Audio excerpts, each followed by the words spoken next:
On today's episode of Drummers Eating Pizza, John and Liam travel to meet with John DeChristopher at his home studio. John talks about his early drumming memories and his start in the retail industry in Boston. John will talk about some amazing moments with his drum heroes and about his podcast, Live from My Drum Room, and his current band, Grand Theft Audio. Please remember to like, share, and subscribe to Drummers Eating Pizza and John's Live from My Drum Room. And now, Drummers Eating Pizza. All right, everybody, welcome to Drummers Eating Pizza episode. I think this is 8 or 9. I'm not quite up to 450 or wherever you are at with your podcast. 200 something. 200, yeah.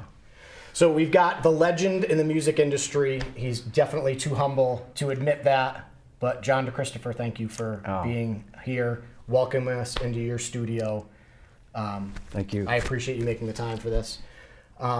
So we're going to do this kind of backwards because usually we eat pizza first and then we do the interview. So we're going to interview and then eat pizza. Well, I'm left-handed, so I'm used to doing you know things what? backwards. You know what? That's a good point. All right, so question-wise, we're going to go through as many as we can because I've got a million questions for you. You got so first musical memory. Oh, man. That's a great question. And I'd have to say, you know, I think a lot of people my age might say the Beatles. And that's certainly an early memory for me. I mean, I was born in 1960. And the Ed Sullivan Show, I was 3 years old. I'd only just turned 3 in December of '63. But I remember my older sister and brother playing the Beatles around the house. But really, I think what really resonated, I used to be sort of ashamed to say this when I was younger, but it was the Monkees in 1966 when I was 5, 6 years old, and that show was on TV. And every week you could tune in and see these guys playing instruments, and that definitely is a memory. So if it's not that, it might be just before that. I have all these memories of like the Rubber Soul record, which I at the time maybe I didn't know. I remember the cover of it, and but the songs on that record, I remember in the 65 maybe it came out, 65 or 6, and listening to that, my sister had the album. So definitely the Beatles, and probably later the Stones. And the Monkees TV show. Yeah, I do remember the reruns of the Monkees. Yeah. I'm a little bit younger. A little bit younger. I think so, yeah. All right, so first, did you start on drums, or did you play clarinet in school band and then switch over to drums? Started on drums. I think I had an interest as far as I can, far back as I can remember. Just from seeing, as I said, the Monkees, and just seeing the Ed Sullivan Show and bands, and going somewhere and seeing a drummer. But by the time I was about 11, I really thought, like, okay, I want to learn to play the drums. So I actually went out and bought a pair of drumsticks at my local music store, and I hadn't had any lessons, and I used to just, air drum along to records. And I'm not unique. I mean, everybody, I think, has the same story. And so this would have been around 1972.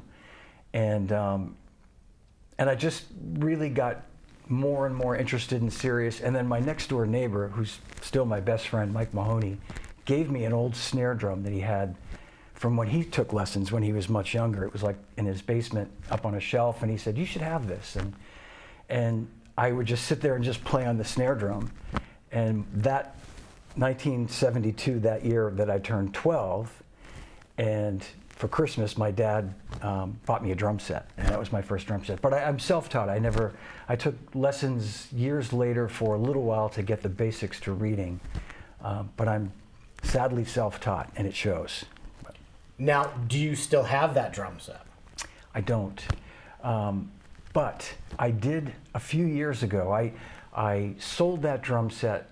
My dad bought me a beautiful set of Gretsch drums in 1974, and I was in a band that had a friend of mine playing percussion who was also a very good drummer, and he needed a drum set, so I pretty much gifted him the drum set, I think a few bucks, and I didn't think I'd ever need them or want to see them again. They were from the Sears catalog, and and I felt like I'd outgrown those drums. And but I will say this, John. So about 4 years ago, I tracked down almost an exact replica of that set, and I have them in the other room. I bought them, so it's not the exact set that my dad got me, but it's as close as you could get. As close as you can get. Same vintage Sears, and it turns out they're made by Star, which is Tama drums, but they were making all those Japanese drum sets back then. So yeah. My first kit was a Noble and Cooley kids kit. But I think it was the same thing. I think it was out of the Sears catalog. Yeah. I remember getting it for my birthday. It was birthday or Christmas, and my cousins came over, and they were a couple years older than me. And it was, the heads were probably super thin plastic or maybe even just paper. And within like 10 minutes, the whole kit was blown up, and that was pretty much the end of that drum set. Yeah. And then I did violin in 3rd grade. Wow. And I just remember the teacher saying, "Oh, Mrs. Longstreet, I think her name was, is coming in, and she's going to do violin. She's going to show you these violins. You can take music classes." And immediately I was like, I want to do that. I didn't want to play violin, but I knew I want to make music. Yeah. And then I did saxophone in 4th grade because my friend down the street played saxophone, and he learned to play like The Heat Is On. And I was like, that's awesome. I need to learn how to play that. And then I remember 5th grade, the first day of band. And I didn't know it was band. They must have made an announcement. I think I was sick the day before. They said, everybody tomorrow at 11 a.m. report to the auditorium for band. So I think it was fifth grade band or 5th and 6th grade band. And we sat right in front of the drummers, and they were all warming up. Yeah. And the band instructor, John Adams, it says, you're a saxophone player, but I don't see you have your instrument. I was like, yeah, I didn't know that we had band today, but I'm a drummer now. And he's like, what do you mean you're a drummer? He goes, we have 11 drummers. I go, I know. Yeah. But I said, I'm going to be a drummer. He's like, well, your parents have to sign this sheet, and you're going to have to take lessons. I go, listen, I'll sign the sheet. I'll be back tomorrow with the sheet. And that was what I did. I went home. That's awesome. And my parents said, we're not buying you a drum set for at least a year, because this is the 3rd year on the 3rd instrument. So I got my Remo practice pad and 2 B drumsticks, because that's what they wanted, and whatever the elementary book 1. And how old is this son? This was 11. 11, okay. Because that would have been... good age for it, yeah. Yes. That's when it sticks. Yes, and then at 12, I got my first drum set. Yeah. Which was a Remo, the pre-tuned ones. Oh, yeah. So they just had the clips on them. Yeah. But it was great, because I didn't have to worry about it until they started rattling, and then my dad would get me a new head, or you could buy the new clips. Right. Oh, that's great. Yeah. But it's funny, because you'll find some people that start on other instruments, and then somehow they gravitate towards the drums. Right. Or you get people that are like, oh, no, that's from day one. That's what I knew I wanted to do. So how about a light bulb moment of, this is what I want to do? Because I think when we're all younger, I'm sure you didn't say, oh, I want to work in a music store, and eventually end up working for a Zildjian cymbal company. We all think we're going to be on that big stage like Ringo and everyone else. Did you have a light bulb moment of seeing a band or a drummer where you're like, yes, I want to do this? Yeah, I probably did. I will say that I started playing when I was 11, say, and really seriously 12th birthday, which was a week before Christmas. I got my drum set. And then a year later, I was in a band with some guys about my age, a little bit younger. And we played our first gig in June of 1974 I was in the 8th grade at the time, but we played at my old elementary school where I, grades 1 through 6. And we did 2 concerts for the school. And if there was ever a light bulb moment, it was probably that was playing in front of, like a full auditorium of grades 1 through 3, and then 4 through 6 was the second show. And it was, you can imagine what it was like. These kids were screaming, and it was just incredible. And I thought, this is what I want to do. And I was old enough at that point, 13, almost 14, to where I appreciated what it was. If I keep doing this, and maybe with this band or another band, I really want to, I knew that I had to keep practicing and become an even better drummer. And not that I was any good then, but I thought I was. But yeah, so I started to really take it seriously, and I joined another band a year later, which is coming up on 50 years, like this year. Are you guys doing a reunion? I think so. We're talking about it, yeah. A couple of the guys live out of state, and a couple of the guys are local still. And I played in this band from 1975 to 1983 with a few personnel changes, but myself and the bass player were the constant throughout, the core throughout. And but I joined that band, and they were much better than my other band, and it was a real professional, like we had a PA system, we had a bass player, which we didn't have in my other band. We were called Trigger. And we played all the high school dances in the area. We played in my hometown, Melrose. We played in Stoneham, where the other guys were from, and all over the North Shore. And we were popular. And it was like, yeah, this is what I want to do, you know. But so to go back to your original question, the light bulb moment was probably I had seen I'd been to concerts. I remember going and seeing Aerosmith in 1975 at the old Boston Garden in April, and then 2 months later I saw the Rolling Stones for the first time. Charlie was my biggest influence, my hero and my friend, and that was less of a light bulb and more of a like, I can't believe I'm actually here right now. Like, you know, I was sitting there with my friends going like, he's right there. Where was this? Where was the concert? At the Boston Garden, at the old Garden. Yep. And you know, we were sitting up above, and I'm looking down, and I'm just like watching him play his Black Gretsch set, and I'm going like, this is. And I told him the story years later, and he got such a kick out of it. And he's like, I said, you know, the first time we met, you probably don't remember, was at the Boston Garden in 1975. And he looked at me like, I said, yeah, I was like 14. I was up in the second balcony. I waved to you. Yeah, he's going, oh, you know. You know, he felt almost for a second, he's like, what, we met then? Like, what?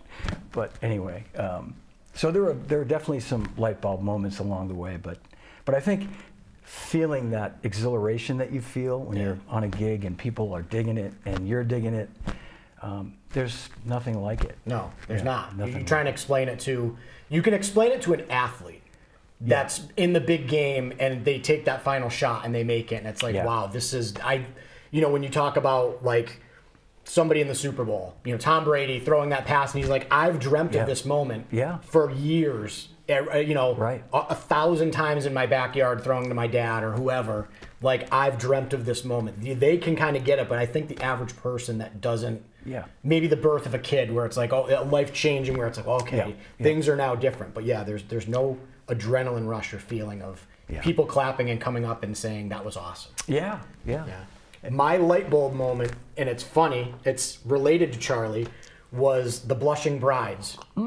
They went to Riverside in Agawam, which is now Six Flags. Yeah. And I was probably either 8th grade or freshman in high school. And I'd never really seen a concert, like maybe some of the school stuff, if they brought artists in to do a jazz thing or something. But we were on the outside of the racetrack, and they're right in the middle, and they started with Jumpin' Jack Flash. And I just remember the drums coming in, and I looked at my buddy who lived down the street that played guitar, and I go, that's what I want to do. I go, that's it. You know, I did sports, and I think we all dream, if you play sports, I'm going to play second base for the Red Sox, I'm going to play point guard for the Celtics. But in your head, you're like, that's probably not going to happen. But I remember thinking, like, I can do that. And I just remember, you know, the big speakers, and that was the first time I'd ever seen a big concert. Yeah. So it's funny how, like, I guess Charlie kind of did, you know, the Rolling Stones did become my light bulb moment of, like, this is what I want to do. Yeah. And then doing sports in high school, I got cut from the basketball team. I did lacrosse freshman year, and I played about a month, and I was like, this is too much running. Yeah. This is not what I want to do. Like, I can play drums in my house and then go and play, and people are going to clap for me. I'm like, I suck at lacrosse. I got cut from basketball. So I think I'm going to go the music route. Yeah. And then that's when I, like, narrowed in and said, okay, I've got to get serious about taking lessons. We had a couple guys from Westfield State that would come in because they were a big teaching school, so the music education was big there. So they would all come in and do their student teaching in the local school. So we had a jazz drummer that came in, and he was the first one that kind of opened my eyes to, like, giving me jazz exercises. I think it was like the Jim Chapin book. Oh, wow. And that was the first thing of, like, trying to sit down there and play the ride cymbal and get my snare drum to line up or not line up. And then he wanted me to put hi-hat in 2 and 4. Like, what is this guy, crazy? But that was kind of the beginning for me where I was like, okay, I want to do this. Like, I want to do music. That's great. So how did you get into, what was the beginnings of the music industry? That was, I won't say it was by accident, but it was definitely fortuitous, I guess, if nothing else. But I'll fast forward along. In 1979, I was going to go to Berkeley, took a gap year after graduating high school. I was going to go to Berkeley. And I ended up getting a job at this music store in Boston called EU Wurlitzer. And it was like the happening place at the time. This was 1979. This was way, way back when. And I used to shop there, and it was just such a cool happening. The vibe was great. I ended up staying there, and over time, and a year and a half later, getting promoted to drum department manager. And during that, I sort of decided to forego going to Berkeley, and I thought, well, I could always do that later or go to college later, but I'm going to keep pursuing this. My band was still playing a lot, and I was kind of just making a living playing in a band and working at this cool music store. And then I got bitten by the bug of, like, maybe LA is where I need to be to really sort of up my game. Boston's great, but it's a much smaller music scene than Los Angeles, especially in 1985. So moved out to LA, but in between that time, I had made friends with the person that was running Simmons drums in the USA, and this was in 1982. A man named Glenn Thomas had come to Wurlitzer to do a clinic to demonstrate these new SDS-5 electronic drums that were the rage. You could hear them on Duran Duran records, and they were really starting to happen. They'd been in England, like on records and things before that, but they were starting to happen in the States. So Glenn came in and we bought this SDS-5. And part of the deal was he would come in and demonstrate it. So that night he came in, and the audience was David Robinson of the Cars and some other, it was a small little group of people, but serious people were interested in these drums. So Glenn did the clinic, did the presentation. He and I went out afterward and hung out, had a great time. The next day, David came in with his drum tech and bought the kit, like right off the floor. We had it probably 24 hours, Gone. And I remember sitting there trying to show him what I remembered from the night before, and we were just kind of pushing buttons and trying to figure stuff out. So anyway, long story short is we started selling these drums. They were becoming more popular. We were the first shop in town, first store in town to do it. And Glenn remembered that. So I stayed in contact with him. I actually bought a set myself around 1984. And then in 85, I said, I'm thinking of moving to LA and, trying to pursue music. And would you, I'm not foolish enough to think I'm going to land on my feet and, become Vinnie Colaiuta when I get there. And Glenn said, if you come out here, I'll have a job for you. You're a good guy, and we're growing, and we need good people, and I'll have something. So I hung up the phone thinking, wow, and then I remember just before I finally decided to do it, I called him again, and he said, yep, mate, you come out here, and I'll not take care of you, but I'll have something for you. So I did. I moved out there, and Glenn, the day after I got there, he said, come on in, and it's not an interview, but just want you to meet some people, and I did, and then he wanted me to start like a couple of days later. So I started working there in the summer of 1985, and was it like a brick and mortar? It was the distribution center for the USA. Yeah. So all the stuff that came from England came to Calabasas, California. Yep.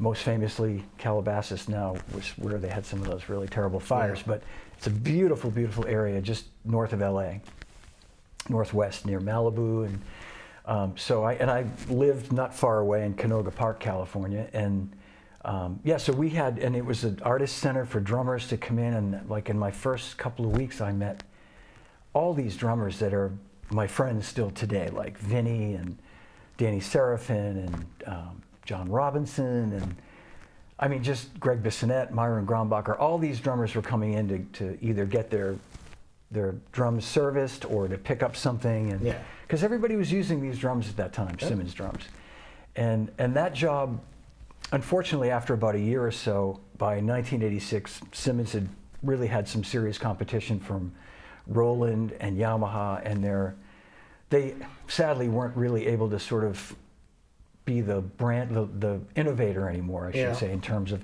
mostly the pad design. The other companies had sort of evolved into a more comfortable playing pad, and that was more desirable. And their sounds were, the Yamaha and Roland sounds were good. And so long story short, as I moved on from Simmons, I got a call from Don Lombardi from Drum Workshop in 1986, and he'd gotten my number from someone and said, we're looking to introduce DW drums and really be, really serious about making drums. At that time, DW was known as a pedal company, as you probably know, and hardware. And they had been making some drums, but really Don wanted to be poised as like the next American drum company. Yeah. And you might be too young to remember this, John, but at that time, in the mid-'80s, you really had Yamaha and Tama and Pearl drums really dominating the scene. It was Gretsch was just barely hanging on, Ludwig was just barely hanging on, Rogers was gone, Slingerland was gone. All those American companies were gone. So Don felt this was an opportunity, and turns out he was right.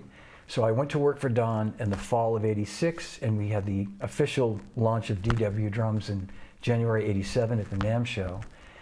And that was a great opportunity, and I consider that to be, I learned so much from both Glenn Thomas at Simmons and from Don Lombardi, and two mentors that are still great friends to this day. And my son was born in the spring of 1987 out in Los Angeles, and after a couple of years out there with him just as a baby, we just felt like we needed to move back east. So I did that at the end of 1988, early 1989, and I'm really giving you the fast forward version because this is a long and somewhat boring story, but the NAMM show of 1989, January of '89, I was back in LA for that show, and the people at Zildjian contacted me or approached me there to come in for an interview for a position they had. And so I went through a couple of the interview process, a couple of interviews, and in the spring of 1989, I took the job at Zildjian. So now, what was that job going in? Was it what it evolved to be, or was it just? Yeah, it was. It was that job, but it evolved to a greater capacity. Yeah. So I was hired initially I started in May of 1989, and my job was Artist Relations Manager East Coast and Promotions Manager. And we had a West Coast, they still have a West Coast office, and my counterpart, Mike Morris, was on the West Coast, and Mike was an old friend who I knew from living out there. He had worked at Guitar Center in Hollywood, and I used to go in there when I worked for Simmons, and I'd do demos, and then one day he called and said, hey, I'm the West Coast Zildjian guy now. If you need anything, let me know. And I said, oh, good for you, man. That's great. They got a good guy, And then, I don't know, it was a few years later, I'm on the East Coast, basically doing the same job. And so I started at that position, and then shortly after I was hired, Zildjian had just bought a drumstick factory in Alabama, where we were making our own sticks. And I was given the responsibility of product management and also artist relations for marketing and everything for drumsticks. So that all of a sudden became a bigger job for me. And then within a couple of years, I was promoted to director of artist relations, where the whole, everybody was reporting into me. We had an office in London and the West Coast office, and that became a bigger job. At the same time, shortly after, we hired a separate person to do drumsticks because it was just too much. The drumsticks were growing. But during the time I was involved with drumsticks, I designed several unique, good models that sold well, and that was a nice thing to do, to be able to sort of help the business grow and sign some artists. So long ago now to think about this, but and then eventually I was promoted to vice president of artist relations. Early 2000s. Now, which stick models did you kind of come up with, or say, let's try this? So I don't know if I think there's still a few of these still around, but I know the first 3 models that I absolutely came up with the design for were the 6A, which was a sort of the Dennis Chambers stick was based from the 6A. So, and it was thinner than a 5A, had a round bead. It was the first Zildjian stick that had a round bead. The Z4A, which was a acorn-shaped bead, it was about a 5A diameter, but it had a very sort of elongated neck to where it almost felt a little bit top-heavy. And there were some artists that wanted a stick that had a little bit more throw to it. So that was designed, and many artists gravitated to it right away. Like I'd talk to somebody on the phone who'd say, I wish you guys made a stick that felt like this. And even if it wasn't exactly, it was enough feel-wise for them to go, okay, I could make this work, you know. The Super 5A, the Super 5B were longer and more kind of robust versions of the 5A and the 5B. And then a lot of the artist sticks. The Tony Williams signature stick was the first one that we did with an artist, and I worked with Tony in designing that based on a Gretsch 2B stick that he was using. And basically I met with Tony at the Modern Drummer Festival in 1990, and he handed me a pair of his sticks and he said, if you can make these, I'll play them. And we did, and he became our first signature stick artist. And then from there, it really kind of got the attention of people like Vinny and Dennis and, you know, some artists that then came on board to play the sticks. Yeah, I still have a couple pairs of the Vinny Caliutas. Yeah, me too. I definitely use the Dennis Chambers. Yeah. I did try when Vinny went to Vader. I tried those, and I don't know that I liked them as much as the Zildjian ones. Wow, that's good. Yeah. I feel like they were a little bit longer. I always felt like the Vinnies were slightly shorter than, and maybe because being like short, I always felt sometimes that I needed to reach a little bit more. Yep. But I still, like, during lessons, I've got 2 kits, and I'll like, depending on which student comes in, they've got one kit or the other. Most of them like to go over to the Noble and Cooley kit because it's mic'd up and it looks cooler. Why not? Yeah. So I've got a bucket of sticks on the other one, and I'm always like, I can see the Vinny Caliuta signature. I'm like, oh, I can match. These are good.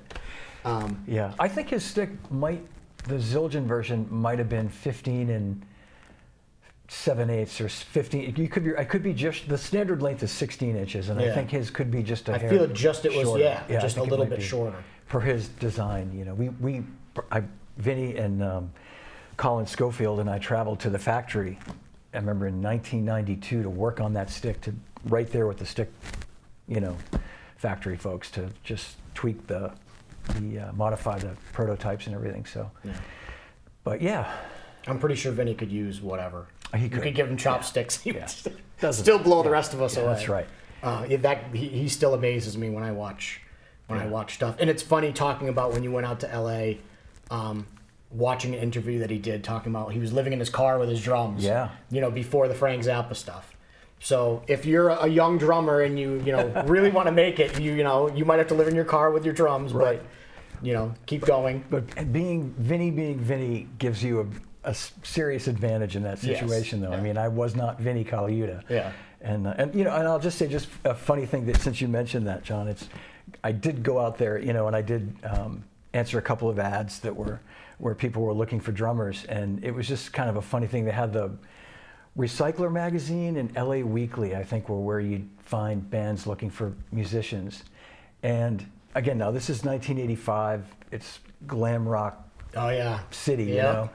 And the ads would read like, such and such band seeking drummer, must be over 6 feet tall, blonde hair, and played double kicks. Yeah. And I had a double pedal at the time. I thought, well, I 1 out of 3, I can bluff it on a double pedal, but I sure ain't 6 feet tall, and I'm sure not blonde. But that image was so key, and I realized, and I remember Glenn Thomas sort of sitting me down at one point and saying, with this English accent, you're a good guy and you're a hard worker and you could do well in this business.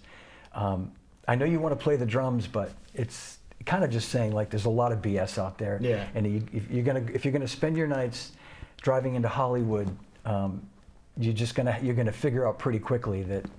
And he was right, and I just sort of put my head down, and Glenn moved me into a sales job after that. When I started there, I was doing like a bunch of different things. I was working in artist relations and sort of tech support and booking clinics with drummers, and he said, I can, you'll make more money doing this in the sales job, and this is really what you should be doing. And I credit him for really sort of like, I was 24, 25 years old, and he just sort of focused me on, and I'm glad I did. Yeah. Yeah. So this actually leads right into my next question. Oh, good. I think a lot of drummers, we hit that point where whether it's you've got to start paying the mortgage, the kids are born. Yeah. Did you struggle with that? I want to be a player. I want to be on that stage, but there's this job that can, pay me, and I'm still in the music industry doing this. Did you ever have that push-pull moment of like, I don't know, maybe I can still do this. If I really work hard, I can be the player and go on tour and be the rock star? Or was it a quicker, yes, this is what I want to do. It was this is probably, okay. Yeah, I think it was quicker from the standpoint of realizing pretty quickly when I got out there what the scene was like, just sort of getting the lay of the land. I didn't want to give up on playing, but I realized that there were lots more opportunities on this, and I had been working retail, so I wasn't not accustomed to having a day job. You know what I mean? I wasn't like a guy that had come off the road, never wake had up at 1 every day. Yeah, right. And like, now I got to go to an office every day. I was okay with all that, and I think the fact that I made a lot of friends at Simmons that are still friends today, and I think about it 40 years ago that we're still in contact, and that helped, like just knowing that like I had a fun place to go to work every day. But like I said, I didn't want to completely give up on it, but I saw less and less opportunity for that. And then when my son was born in '87, it was pretty easy for me to just kind of go like, this is I didn't. Your priorities changed pretty quick. Yeah, it really did. Yeah, it's hard when, like I was saying earlier, when my daughter was born, the opportunity to take on the full-time job. Yeah, it was kind of like I was really burned out with traveling, and I was like, I need a break anyway. And then it was like, okay, because I had a friend whose dad was a truck driver. And he was always gone. That's tough. So it was like, I didn't want to do that when I had kids. I was like, I don't want to be that father that's not there. Yeah. Because I'm sure, like Charlie and Steve Gadd and all these other drummers and that have kids, you might look back and say, I wish I was at more soccer games. I wish I was here. I wish I was there. But, there's also the mentality of this is my job. This is what I do. And I'm all in. Like talking to somebody about like Sean Pelton and Vinny, like those guys are all in. This is what they were going to do no matter what. There was no, a lot of guys say there was no plan B. Like I'm going to be a drummer and that's it. So I got to figure this thing out. Yeah. Well, I'll just say you make a good point because I took the job with Zildjian in '89 and my daughter was born in September of '89. So when I started that job, we were expecting her in 4 months.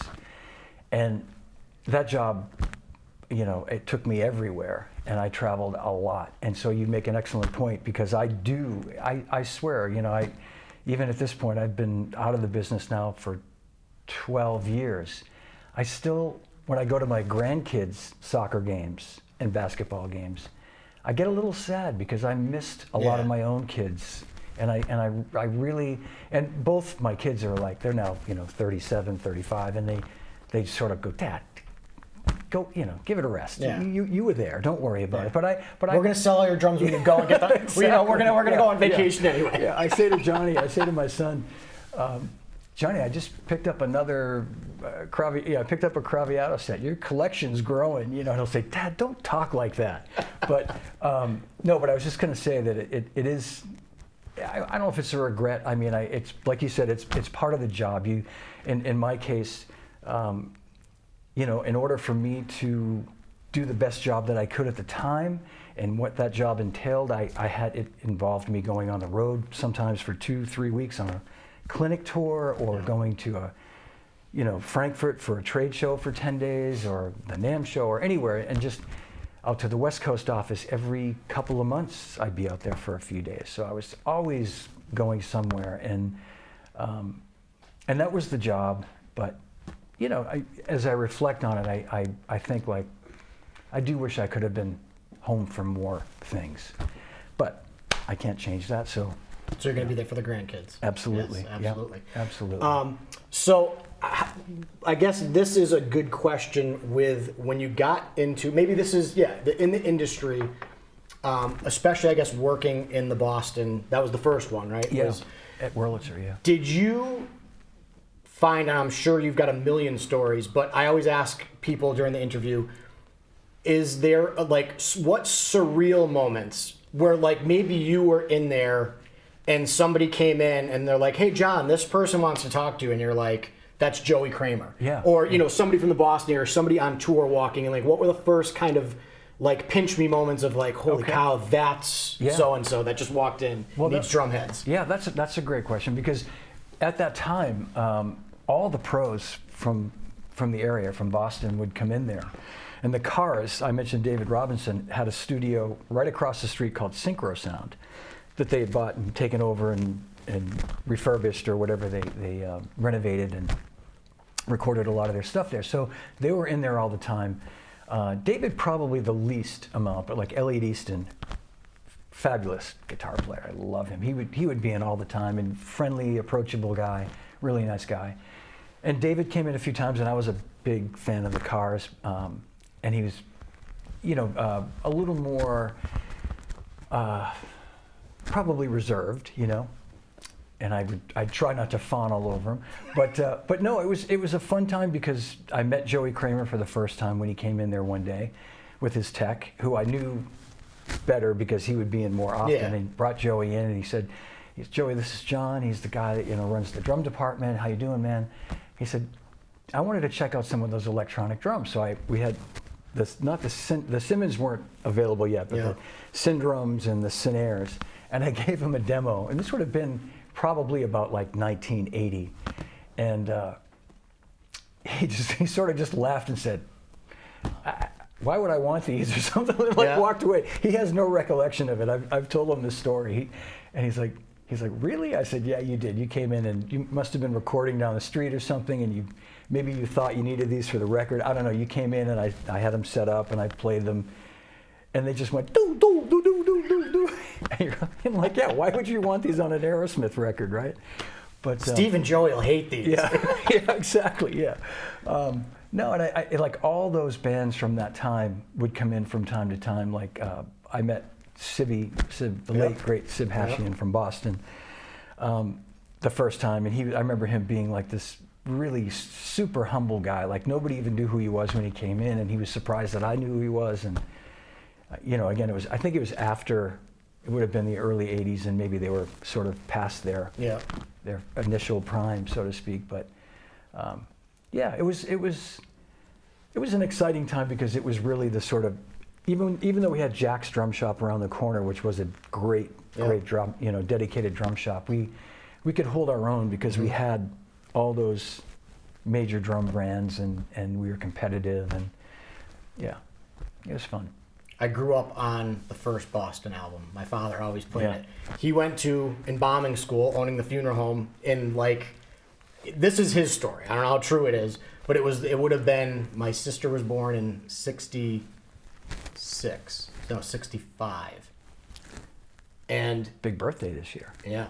Yes, that's right. So this was probably 67. I know my sister was born. I think my brother was on the way, and he was going to school. And I remember being a kid listening. He goes, I saw this band in a bar in Boston, and there was like 10 people in the bar. And he goes, a year later, this album came out, and he goes, that's that band that I saw, because he laughed at his friend who took him. We're going to go out drinking. We're going to go to this bar. He's like, well, what's the name of the band? Boston. He goes, yeah, whatever. What's the name of the band? He goes, the name of the band is Boston.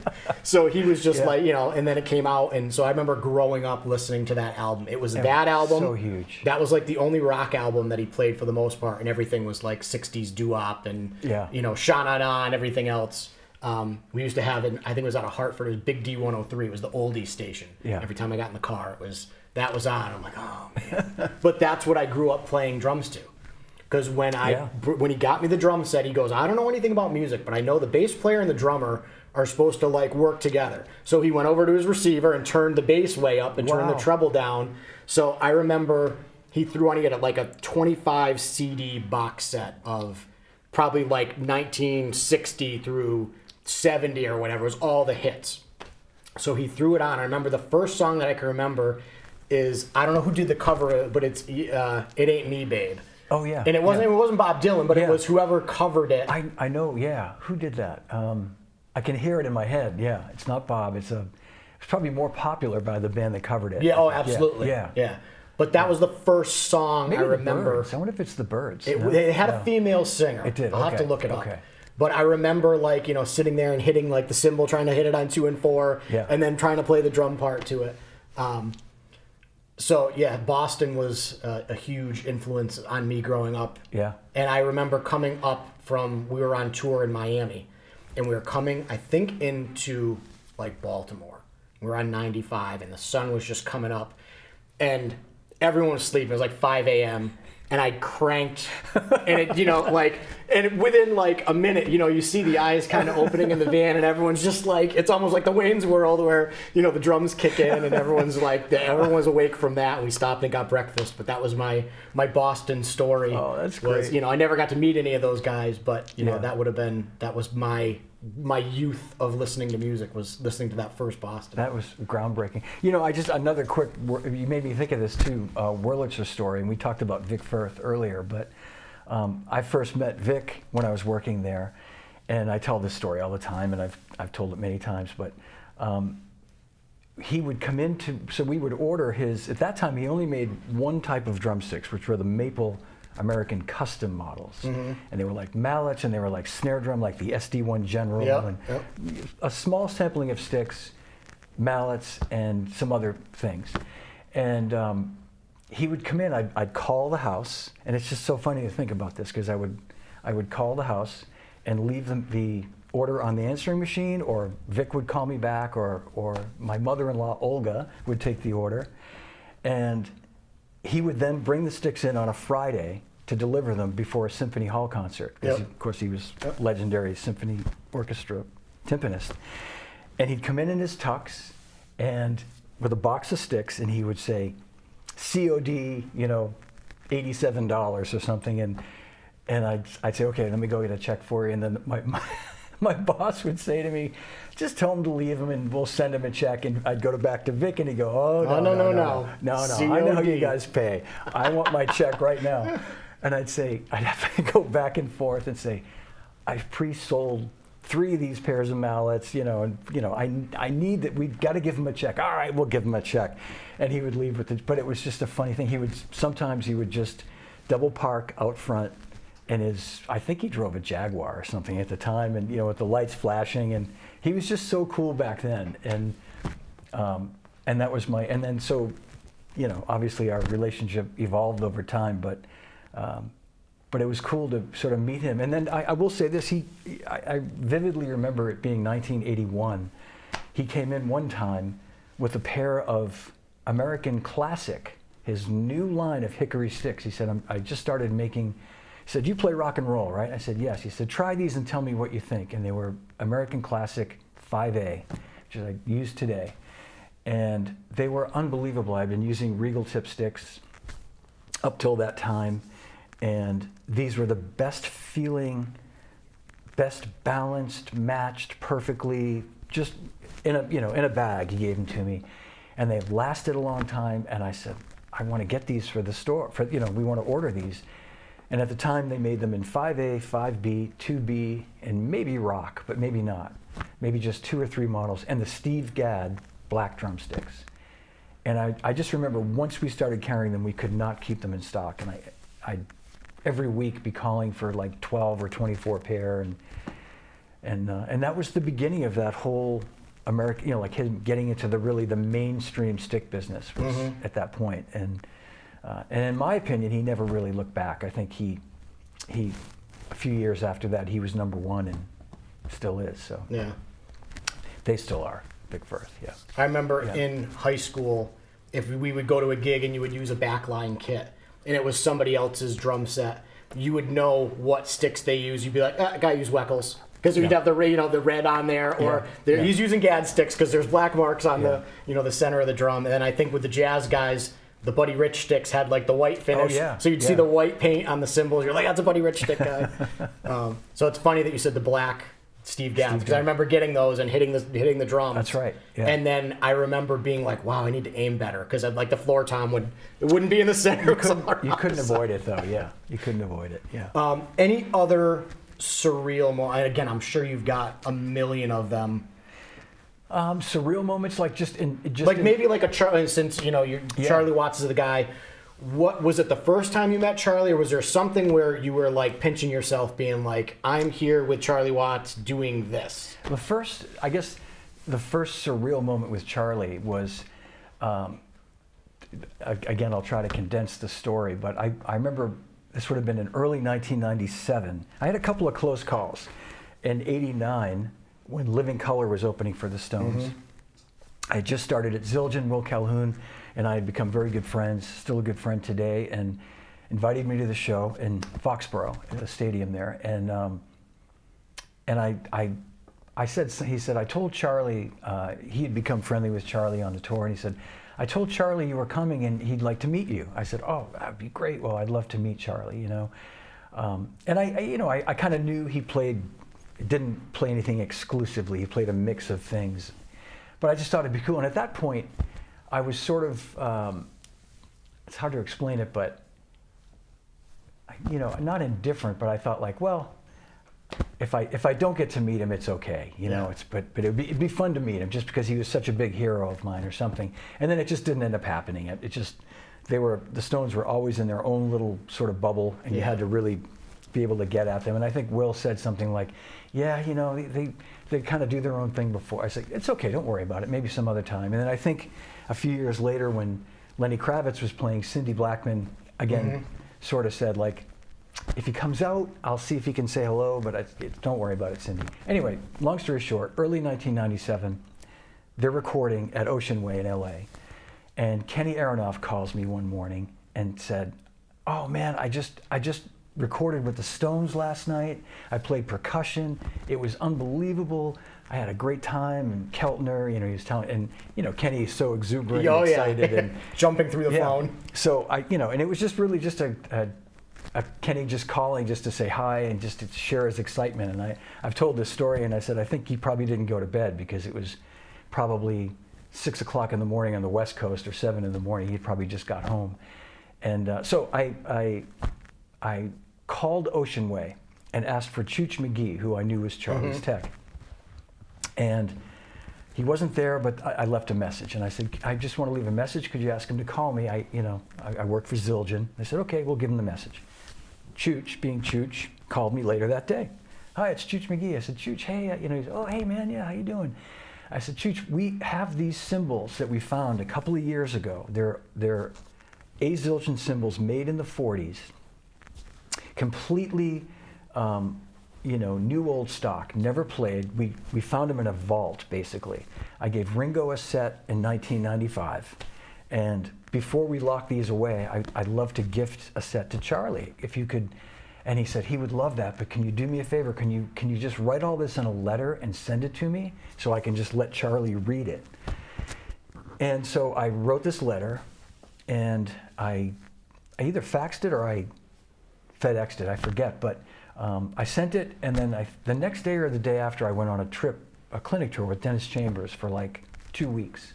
And in the course of that trip, I was checking my voicemail, and there was a message from Charlie Watts in my voicemail. He got my letter, and he would love to try the cymbals. And that was the surreal moment in my long-winded way. Yeah. That first message. And then a few months later, I met him for the first time. I was invited to see them in New Jersey.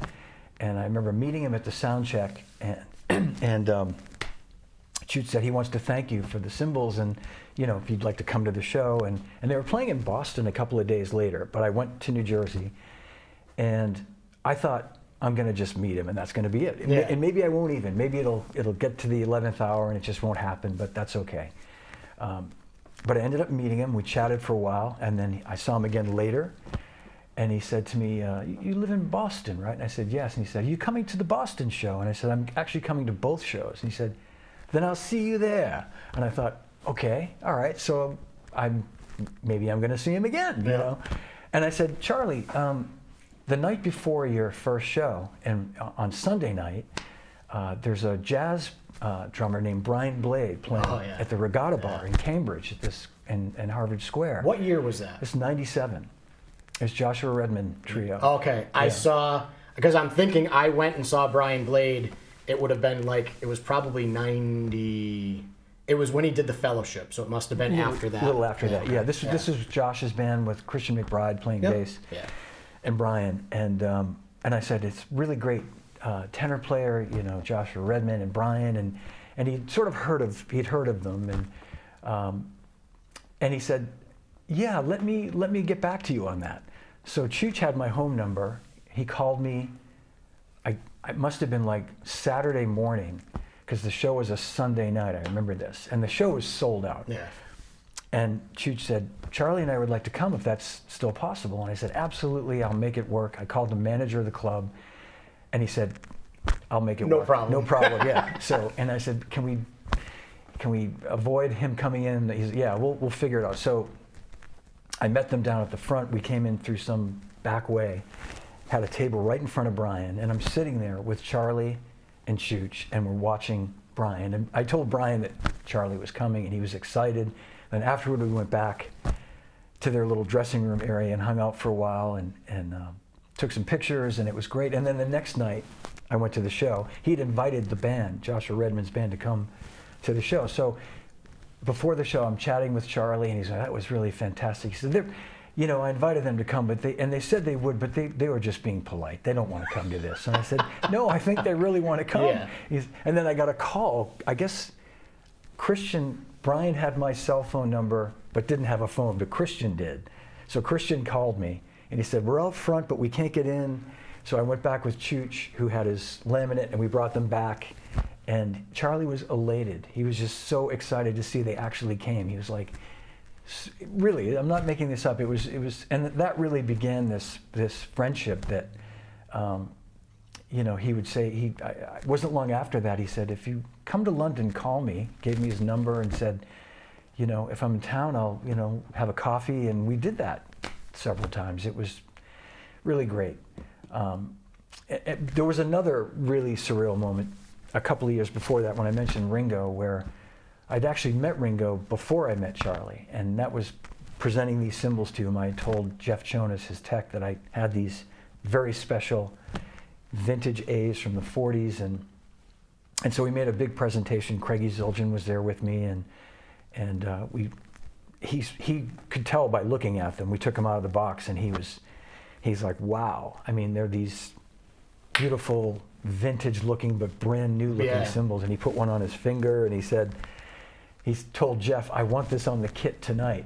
And I went, oh boy, if you crack that, I don't know that I'll be able to send you a replacement, but I guess, gentle. Yeah, he played it for a few gigs, and then Jeff, I think, persuaded him to put it away. Yeah. But that was a surreal moment, because he was very fun and engaging, and we had a lot of laughs. And then years after that, I'd see him on tour, and sometimes he'd be able to have time to really sort of hang, and other times, more often than not, he had family there, and understandably, you know, be with family. But those because of who those two guys are in my life, you know, they were very special. And you know, I don't want to forget the late great Mitch Mitchell, who was a big influence. And when I got to know Mitch, and we became really fast friends. I mean, is he originally from this area? No, somebody had said he's from London. He is from London originally. Okay. Yeah, he's a Brit. Was a Brit. Yeah, rest his soul. But no, I don't know that he ever lived here. He did live in Nashville for a little while, I think, and maybe even in Austin, but never in this area. But never in this Somebody area. had said that years ago to me, that he was originally from this area, but no, he's probably Yeah, he was a huge influence too, because being 15 in high school being a jazz snob, you know, graduating from, I'm not going to play rock music because that's for the peasants, you know, I'm going to play sophisticated jazz. You know, doing 2 years of that and then like having bands wanting me to play. And I was like, I don't know, man, it's a rock thing. I'm a jazz guy. And then I went to the record store and was like, I'm going to buy some used records. And it was like greatest hits for Jimi Hendrix. Yeah. It was the one they were like dressed in cowboy outfits or something. I think that was the back cover.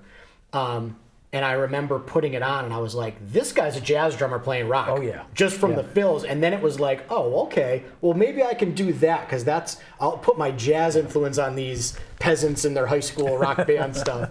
But that's when I ended up like switching, being like, man, music is music. And, you know, but when you're 15 and you think you know everything. Elvin was a huge influence, and Tony Williams, you know, like just, you can hear it, like you say.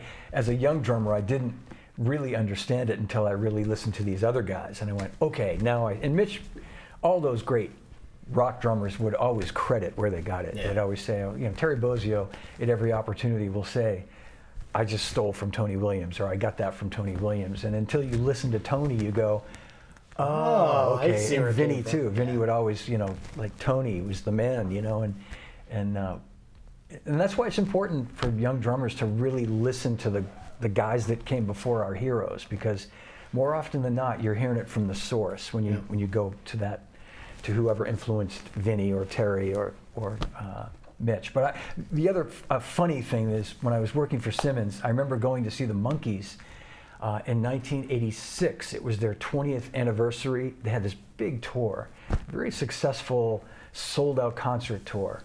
And it was a reunion of the three guys without Mike Nesmith. But as part of my job with Simmons, Mickey was playing out front a couple of Simmons pads. Yep. And I got a call from, I guess, his tech saying that a couple of the pads had gone down. They were playing out in Costa Mesa, which is out a couple of hours toward Orange County. Could I come to the show and bring some replacement stuff? So I go out there and I bring the stuff, and he said, do you want to meet Mickey? I said, I'd love to meet Mickey. So Mickey comes out, and he was so funny. I'm introduced to him, and he said, you know, all I'm doing is just playing these things, and they're breaking. And he said, he put his hand on my shoulder. He said, they sure don't make them like they used to. And it just stuck with me. You know, it's just a funny, you know, like little anecdote of like him going like, you know, they sure don't make them like they used to. Yeah. You know, I just pictured him like on that 20 years earlier on that show with some of the little goofy things they do. But that was a fun moment. So talking about influences of things before, this is a good segue into your show, Live from My Drum Room. Because and we are going to put links up with the Venmo and everything. Oh, thanks. I don't know how often you restock. I know you said recently you got another run of stuff. Yeah. But I'll add all that stuff. We'll put the QR code if I can figure out how to do that. But I will definitely put the link to your show where they can get all that stuff. Thank you. So what I love about your show is seeing these drummers and not reading Modern Drummer anymore.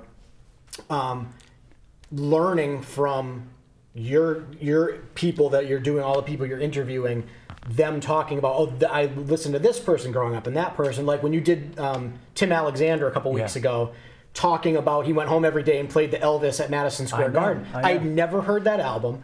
And I put it on and I listened to it. I'm like, wow, that guy was amazing. Yeah. You know, like I had never heard of him before. Because was it DJ Fontana? Was that his original? DJ was there early. Yep. I just remember that name as Elvis's drummer. Yeah. But I love watching the show because you get these people that are on there talking about an album that they listened to. Right. Growing up, you know, what influenced you? I grew up listening to this album. And I'm like, I've never heard that album. Let me go check that out. So how did you come up with? Did it start during COVID where it was like, we can't get together, so we can get together over the interwebs? It started like in April of 2020, so it's hard to believe, almost 5 years now, and it was really, I just meant to be something to give me something to do, give my friends something to do, and I would joke with guys like Steve Gadd that, like, Steve, you've got nothing else going on, so you've got to do this with me. Like, don't tell me you're too busy because you're sitting there bored out of your out of your mind. Little did you know he was writing a book. Right, and that's when he told me that he was writing this book. The Gadament's book. Yeah, and in fact, I will just say he forgot this, but he remembers now that I said the name of the book should be Gadament's, and he's like, yeah, that's not bad. That's not bad. Anyway, but yeah, we Rick Marotta was probably the very first time I tried doing a stream. I'd never even attempted it before, and we tried a little experiment. And anyway, the idea sort of blossomed, and I started thinking about taking it more seriously, and people that I really would like to talk about and have on the show that probably were a little underexposed, for lack of a better word. You know, I've had plenty of people on that everybody knows who they are. But you know, drummers that are just I shouldn't say just because they're my friends, but they're friends that I grew up listening to, that influenced me, and then years later we worked together, and like a guy like Gary Malaber, Steve Miller's drummer, played on Van Morrison's Moondance. I mean, talk about, you know, a drummer that's prolific. And then, you know, naming guys like that huge respect in the industry, but probably not a lot of drummers might not know who Gary is, you know, or I just had Bill Gibson on not too long ago, who's a very dear friend, you know, Huey Lewis's drummer, and, you know, just a phenomenal compositional drummer, you know, comes up with great parts. You know, he's like the complete package of, like, you know, great time, great feel, great ideas, tons of chops. Yeah. So, but people might not think of Bill immediately when you think of like Vinnie Colaiuta or Dave Weckl. You might not, or Steve Gadd. You might not think of Bill, but you know. But you know what? He can go to the movies when he wants, and he can go to the grocery store when he wants. Yeah. And he can go, I did all this stuff and saw all this stuff, and no one knows who I am. And this is, you know, that I always would joke, like, you know, people say, would you rather be, like, if you were famous, would you want to be that guy? And I remember saying, no, I want to be Charlie Watts. I want to just get my money, have fun, put, you know, take my shower, put my coat on, and go back and go home, and not have to worry about all the interviews and all the, you know, trying to be the publicist saying, you really need to go do this interview, and you need to go do this. But that's great that you're getting some of these drummers that, you know, aren't mainstream names, and putting them a little bit in the spotlight. Exactly, and then, you know, trying to obviously get, you know, there are like well-known drummers that people want to know more about too, that I think it's important to try to maybe get them to talk about things they don't always talk about. And that's always been my angle, is to try to not ask the same questions that they've always been asked by everybody that's ever, like Steve Gadd, for example. He's always going to be asked about Asia, and did you really do it in one take? And you know, we did many clinic tours together over the years, and it would always be the first question from the audience. And he was such a sport about always answering the question with the same sort of enthusiasm and engagement as the first time he was asked it. So I have so much respect for that, and but trying to just dig a little deeper at times, you know. And I will say, Charlie,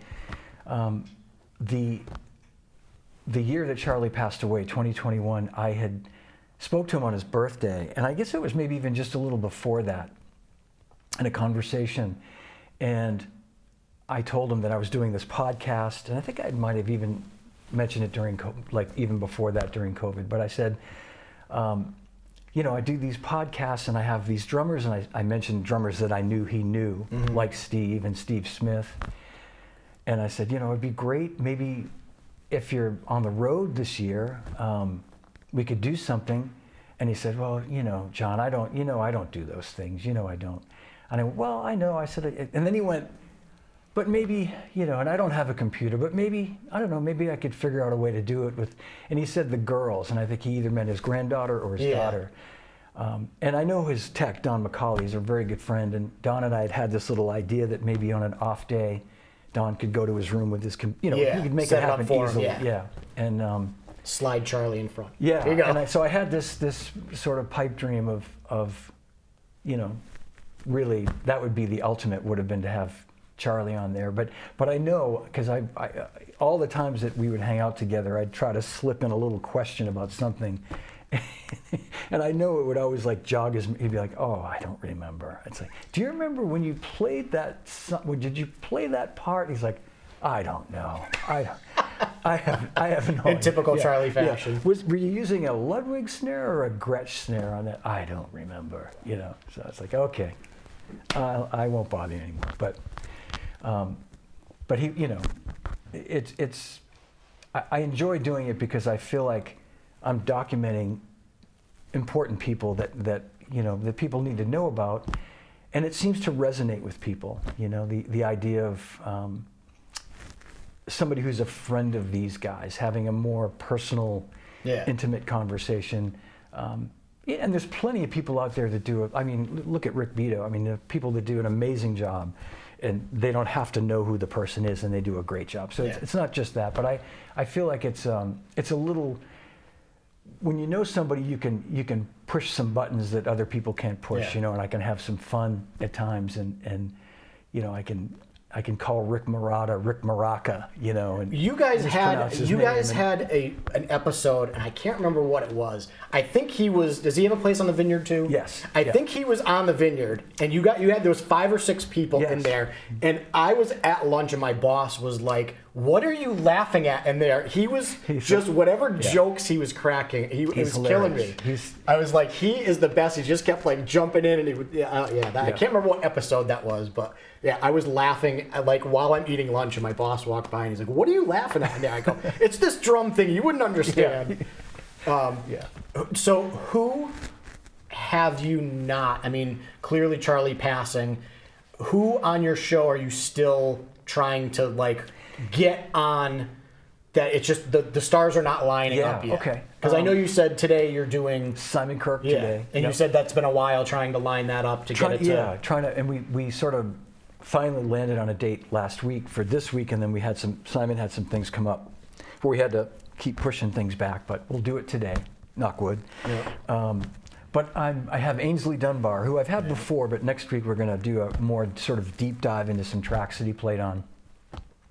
I'm hopeful to get Russ Kunkel. Yeah. Russ, if you're watching this. Probably not, but I hope so. I hope to get Russ.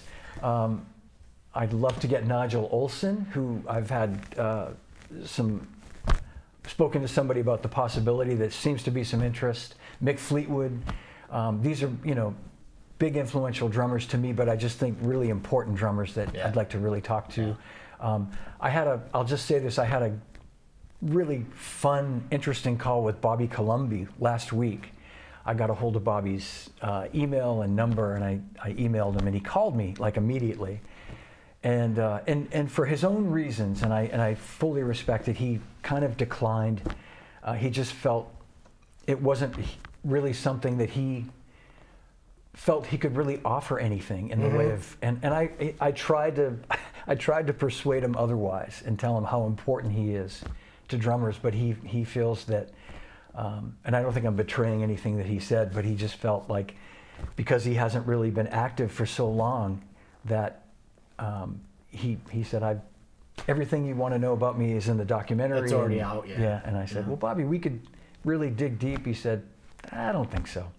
But I'm not giving up on that. Yeah. And people often say to me, "What about Ringo? What about Ringo?" And I think that's something that, I would never even consider asking Greg Bissonette or anybody right in Ringo's circle to ask on my behalf, because that's a breach of what they've agreed not to do. Yeah. Everybody that's in Ringo's circle understands you don't come to him for a favor. Yeah. Ringo, can you loan me $50 to go out and have lunch today? And you just don't do that. So if Ringo organically heard about what I was doing, that would be great. You should give Greg a call and say, listen, when you guys, are in between, maybe you could be like, Ringo, check this out. Check out this podcast. Wouldn't it be cool if you were on this show? I did when I saw Ringo a couple of months ago. I brought a shirt for him, but I don't know if he wore it or not. And I was hoping to see him that night. It was right at the last second that, and it turned out he got sick a few days later and canceled a bunch of the dates after that. So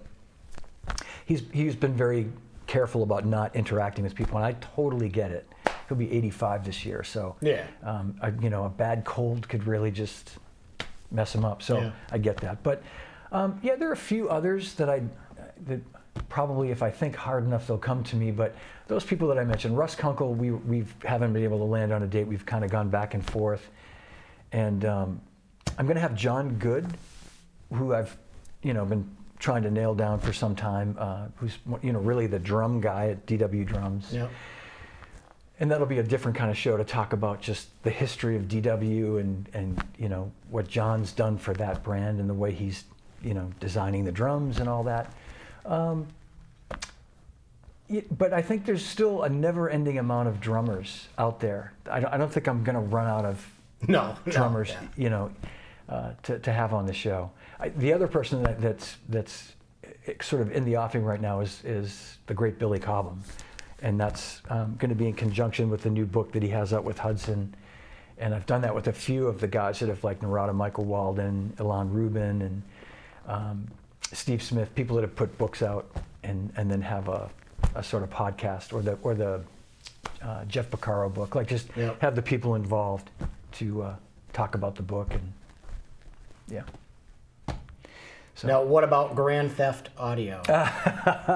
Because my son, who's my production manager that you can't see, so the name of his band is GTA. And the first time I saw it, I'm like, GTA? So it's Grand Theft Audio, not Auto. Right there. There you go. Oh, yeah, there it is. That's right. A friend of mine made that, brought it to a gig.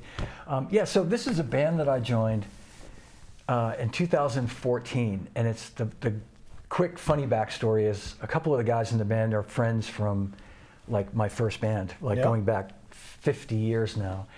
And they needed somebody to fill in for a gig, and I had only just left my job at Zildjian about a year before that, had only just started really sort of trying to play again. I hadn't played for a long time. And can you fill in for us? And at first I'm like, I don't know. I'm not what you think I am. Like I'm not that I was any good then, but I'm not anywhere near as good as that now. And they're like, no, this is just, we're gonna play Beatles. They sent me a set list. It's like all these great songs, Beatles and Stones and Who, and I said, okay, yeah, I'll do it. So I had a few weeks to sort of brush up and play, and I did the gig, and it was great. I mean, I had a great time. They enjoyed it. They said, we have another gig in 2 weeks. Can you do that? Our regular drummer's sort of not really, and if you want to just be our drummer, and I'm like, yeah, okay, and so that was almost 11 years ago and over 10 years ago, and we're now a three-piece band. We're a trio, but it's fun. We're playing a couple, 3 times a month. It's just fun cover classic rock stuff that we grew up listening to as kids. The only pressure I ever feel is like what drum set to play that week. And I'm going to take a picture, folks, which he's put up on his podcast. There's about, I don't know how many, 12 to 15 sets of vintage Gretsch and other stuff. So I'll take some B-roll stuff. So that must be hard. I mean, do you flip a coin? Does the Craviato kit go out? Or it's gone out a couple of times. Yeah. I don't know if it's going to go out anymore, though. I'm kind of afraid. Yeah. Just, But it should be played. So I have a gig next week. I may use it. They sound so great.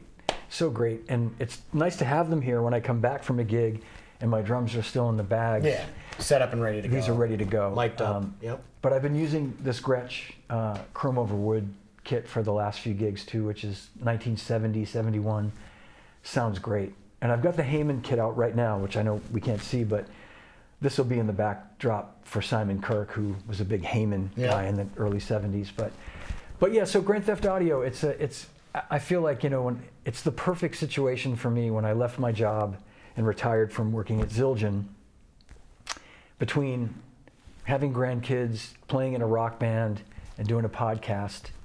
It's busier than I ever want to be, and I wake up in the morning and, a busy day for me. And I'm not bragging, but it's like sometimes I'll wake up going, oh shoot, I've got a show today, and I've got to change the heads on my drums, or it's going to be a busy day for me. And get to a soccer game. A normal person could do all that in an hour, but for me, that's my whole day. Or deciding, what I'm going to do with my floor tom that day. Should I change the heads? Should I don't know. Now you're singing with the band as well? Yeah, all three of us. We all split the vocals equally. So on any given night, we'll each sing about a dozen songs. And we just this past week had a rehearsal and learned a couple more songs. And we it's kind of cool because we were playing a lot of leftover songs from when we were a 4-piece, and we sort of just divided up the vocals. The person that left the band, Neil, who's now in a band with his wife, was kind of our lead singer, and we all sang 3 or 4 songs each a night. So then we all, most of the songs were old songs that one of us took over vocals on, but now we're doing about 7 or 8 new songs with us, sharing the vocals, so it's fun. Yeah, I just started singing recently, like right before COVID. My wife now was like, we're gonna do a duo, and it was COVID, and she's like, well, why don't you start playing guitar more?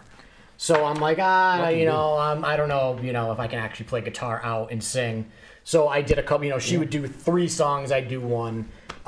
But now I'm a lot more comfortable singing because I used in the original band that I played in, the one that we did like the touring stuff, I would come up with demos and the guys would laugh because I'd put them on. It was me singing the demo. They're like, dude, that's the word. Like, thank God you're not like trying to be a singer. So I was always told, don't sing. But she was the one that was like, you can do this. It's an instrument. You have to think of it as an instrument and, practice it. And it's going to be bad and it's going to get better. But luckily, I don't sing that many songs when I'm playing drums, but I do the Levon anytime we do a band stuff. Good for so you. It's nice because when you watch the old Levon clips and he's like explaining how he sings, and it's actually easier because you leave the room in there. So it's always nice to meet another singing drummer. Yeah. I've a couple other singing drummer friends, Stan Lynch and Simon Kirk. But Stan has commented on that. Stan used to do a lot of the high harmonies for Tom Petty. And I remember us talking about that, and he said he loved that because he said it really helped me keep my time together too. Yeah. Because if you're singing, right away if you're playing it too fast or too slow, and that is true. Because a couple of the songs that we do, I've just started too fast at times and gone, oh my God, what am I, sorry, what a mistake. Here I am now, I've got to sing this. And we just started this new song, probably before your time, John, but it's from Joe Jackson called Look Sharp. I don't know if you know that song. Yep. And I'm singing it. And my voice is probably the closest in terms of like the range for singing it. And I think I do an okay job, but there's a really crazy drum part in the middle of it. It's the hardest song for me to play and sing because so you sing the verse and it's just straight 8th notes, and then there's a part where it goes, tell me, I should know the words. Tell me if you think the world's a crazy place, but the beat goes like, tell me if the world. Anyway, it's so trying to line your vocal up. Well, yeah. I can do it when I'm sitting behind the kid. I just can't do it right now. Well, what's funny is Sting said that he can't play his bass lines and not sing. Yeah. He said they're so together and integrated that. And it was like the thing that I think he did in Tuscany. And I think Christian McBride was asking him, well, what did you play on that bass line? And he's like, I have to sing it. I can't just play the bass line. Yeah, I believe it. Yeah, I do. It's funny. I embraced the idea of singing a lot when we decided to go this way, but now some nights I really seriously I think I wish I could just play my drums for half the night and not worry about it. Yeah, not worry, because I'm still battling with silly things like the microphone placement, like. There's never a perfect spot. Yeah, I've found so far. I can't find. I've tried goosenecks. Yeah. Like that. I've tried, and it always feels like I'm a little bit in the way. Yep. Although the easiest I found, which I looked like I was in sync, was I had a headset mic. Yeah. Which is okay. It's okay. But then I found that the one that I had to mute it, you had to press the button. So I would sometimes like burp or grunt or do something into the microphone, and the guys in the band are like, I'm like, oh, I forgot this is still on. So you can always try the headset mic if you can like get a mute pedal or something. I did one. I used one a long time ago. It was one of the first Shure headset mics, and I just felt sonically it wasn't quite. I'm using the 58 I use here at home, but live I use this new. It's called Nexadyne. It's a brand new Shure mic that they had just come out with. And my friend Ryan Smith at Shure has been great in like lets me try stuff and gets me stuff at a deal, or even send me some things. But and this is a really spectacular vocal mic. To any vocalist that might see this, the Shure Nexodyne, and they've just come out with, just at the NAMM show, drum mics and other instrument mics. But and I can't blame anything on the mic, because that's perfect. It's just the way I can, once in a while I find that sweet spot, but other times I'm playing and I realize, oh no, if I just come up a little too high, I'm going to hit it, and I've done it, and then I immediately, as soon as I know I'm not singing, I want to swing it out of the way as quick as I can, and just not have it there. But anyway. Yep. Yeah.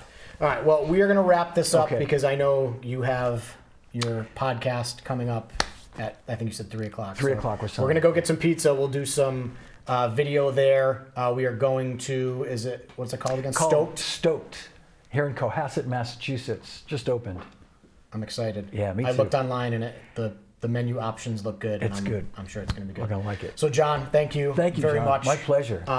I've got a million more questions, so hopefully we can do a part 2. I'd love to. In a couple months or something. Absolutely. When you're not busy. Love to. So thanks for tuning in. I'm going to put John's links up in the description so you can check him out. I'm sure most of you that are actually watching this have already seen his podcast, and if you haven't, check it out. Thank you. And I'll just say one last thing as far as the shirts and the hoodies. 100% of the proceeds go toward a scholarship with Percussive Arts Society, PAS. So everything that comes in for hoodie and t-shirt sales goes toward that scholarship. So that's awesome. Yeah. Great. Thank you. Thanks for tuning in, guys. We'll see you next episode. All right. Have a good day. Thanks for tuning in to episode 8 of Drummers Eating Pizza with John DeChristopher. Please like, share, subscribe. Check out John's links, especially for his t-shirt, sweatshirt. The QR code will be in his links. All the money goes to a scholarship for PAS, so all the proceeds go to that. Please check out his Live from My Drum Room podcast on YouTube. Like, share, and subscribe his stuff.